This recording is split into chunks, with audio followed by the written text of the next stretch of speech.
What's going on, everybody? So, today I'm going to be talking about the new album from the band Sleeping Romance. And the name of this album is We All Are Shadows. But y'all know it. Before I get into that nitty gritty, let's check out the cover. So, boom, there it is. Take a look at that.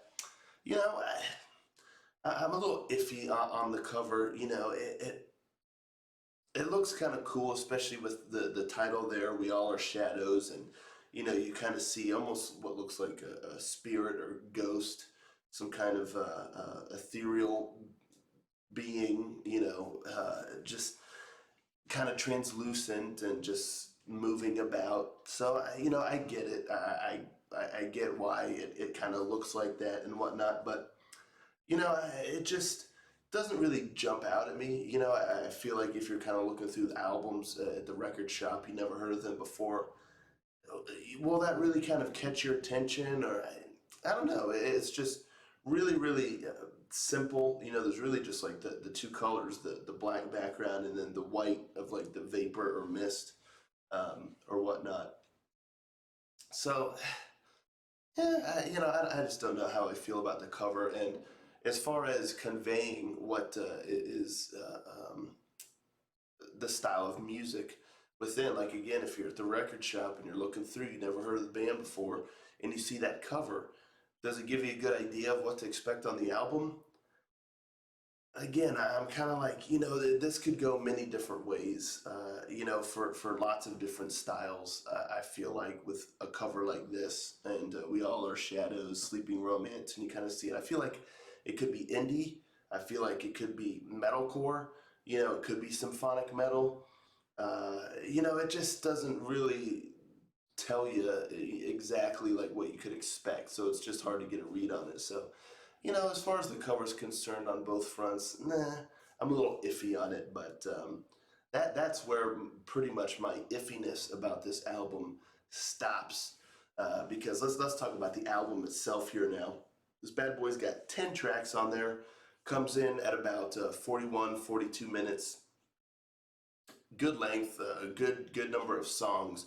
It does not outstay its welcome. It feels very deliberately crafted. There's no like filler or anything like that. But you know, this album, it really was a treat for me because it's a symphonic metal, but the sound is very reminiscent of like the early to mid 2000s kind of symphonic metal, like Within Temptation at the time, or Lacuna Coil, stuff like that. And I was really, really into that style back in the day. So hearing this, it's been quite some time since I've heard a band or an album that captured that kind of sound so well. This is an album that back then I would have had it just looping in my car, in my blue 2003 Chevy S10 Extreme truck.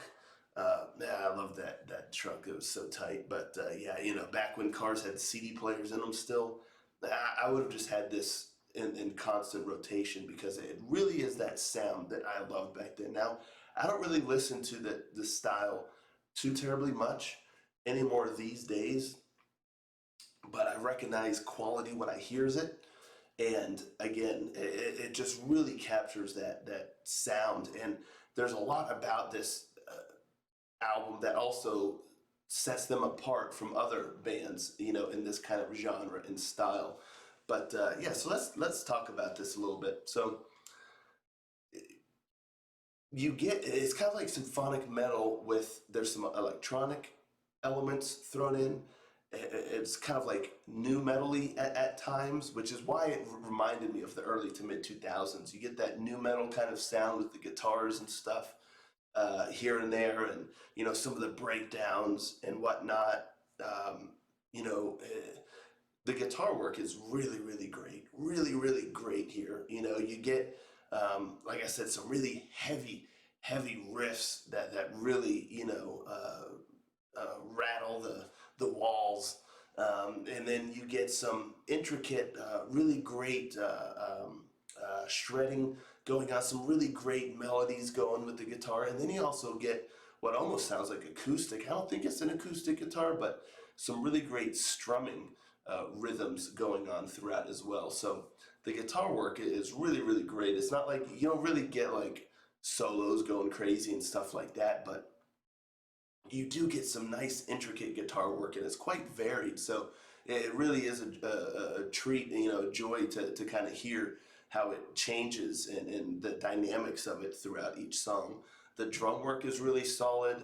It keeps up the pace. It sounds heavy when it needs to. It's more laid back, at other times when it needs to. So really solid there. The bass work is really solid as well. The vocals are really, really nice. She just has such a pure voice, and it just suits it so well because a lot of the choruses here, they're very melodic, very almost anthemic, and she's able to go up and hit some of those higher notes, and she just kind of drifts across various keys and stuff like that as it's going, and it just kind of counters sometimes when it's really, really heavy and then you hear her voice. It's almost like the darkness and the light. So really, really nice, great vocal work, great vocal delivery.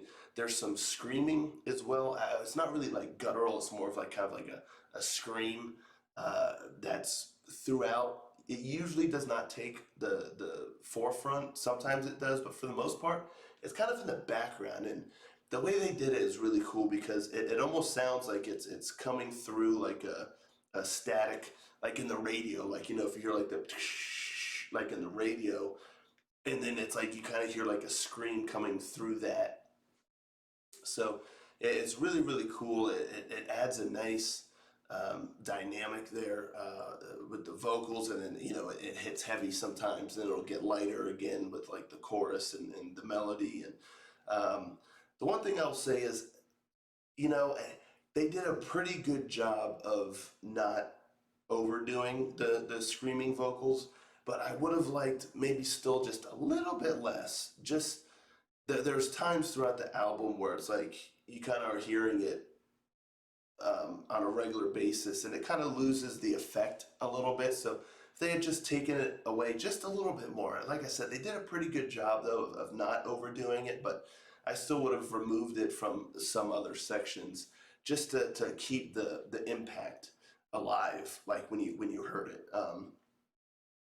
But and one thing that really, really sets this apart, in my opinion, is the usage of like violins and then maybe even cello in there, if my ears, hear correct.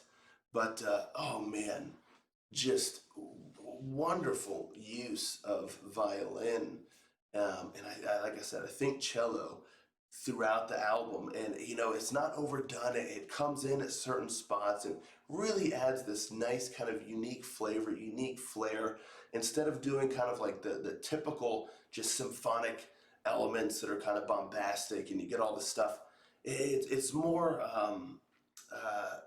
what's the word I'm looking for? It just did a really great job of utilizing it in a way to it just gives them kind of a unique signature kind of feel. It's not overdone, and it's just brilliantly played and utilized throughout the songs to really enhance them, and again, it really, really takes the songs and the music to another level the way they used it.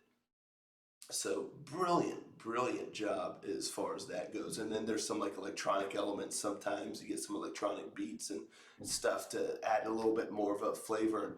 And that's what I'm gonna say, because from start to finish, every song is a very good job of having its own feel, even though every song feels like together, like every song belongs on this album. It's very cohesive, but every song has its own feeling as well. So the songwriting, I really have to commend it, because they just did a really great job of adding little intricacies here and there, like I said, especially with the guitar, the way they changed it up and whatnot, and with the violin and some of the electronic elements, and sometimes you'll get breakdowns, other times you get lighter songs that aren't as heavy, and then sometimes you get lighter songs that build to kind of some heavier moments.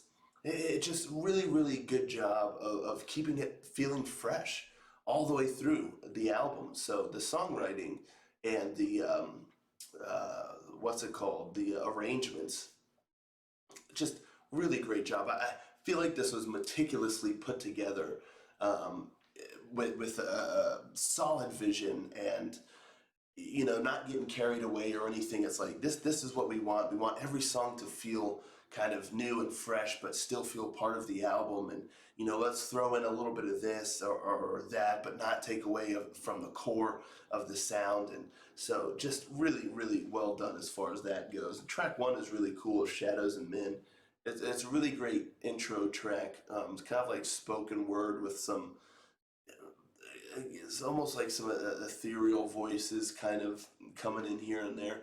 The one thing I will say is I think it should have been a little shorter than it is. It's 1 minute and 27 seconds, which isn't long, but yeah, after it's going for a little while, you kind of get like, all right, let's move on here. But still really, really cool, the way they did that.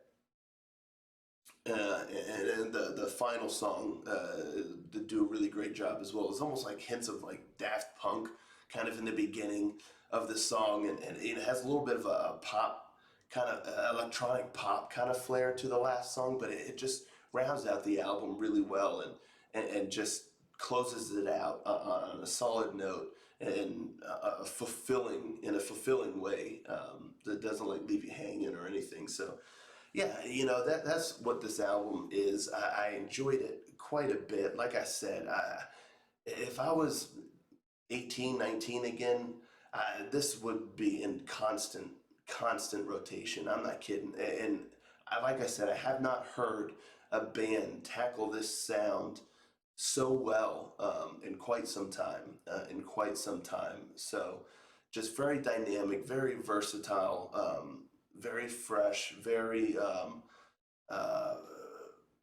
consistent, but varied. It just really, really great. Like I said, you get some heavy breakdowns at times. You get the nice melodic, catchy choruses. A lot of it gets stuck with you. Just a really great sound, high production value. I dig it. I dig it quite a bit. For anyone curious about the album, and you're like, oh, tell me one song to check out, to see if I want to hear the whole thing, I'd go with track two, Smoke and Mirrors. I love that song. I threw it in a playlist of mine already. And it just really captures the spirit, I think, of the album, and gives you a good impression of what the whole album entails. But don't stop there. If you're into symphonic metal, if you're into melodic metal, um, if you're into especially that symphonic, um, new metalish kind of style from back in the day with some pop influences, um, here and there, and some heaviness. I mean, this will just be right down your alley. Within Temptation fans, Lacuna Coil fans, Evanescence fans, I reckon as well. There's just a lot here for a lot of folks, and they just do this so well, better than most in this style, I have to say. So yeah, I really enjoyed it. I highly recommend it for symphonic metal fans, melodic metal fans. Like I said, uh, uh, great. I love the violin and the cello work in here. Just so good. So, lot to love.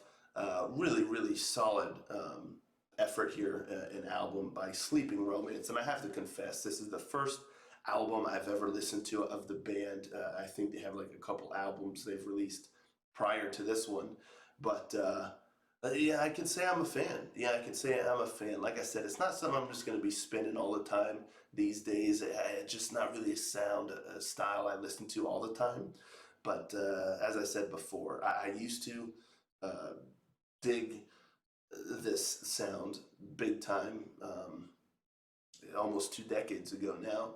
That's scary to even think about. But so yeah, so I just recognize the sound, I recognize the quality, and it's just really, really solid stuff. So I dig it. Let me know in the comments down below if you've listened to this already, or have you been a Sleeping Romance fan? Have you not really heard of them yet? Or, like I said, if you heard the album, what are your thoughts on it?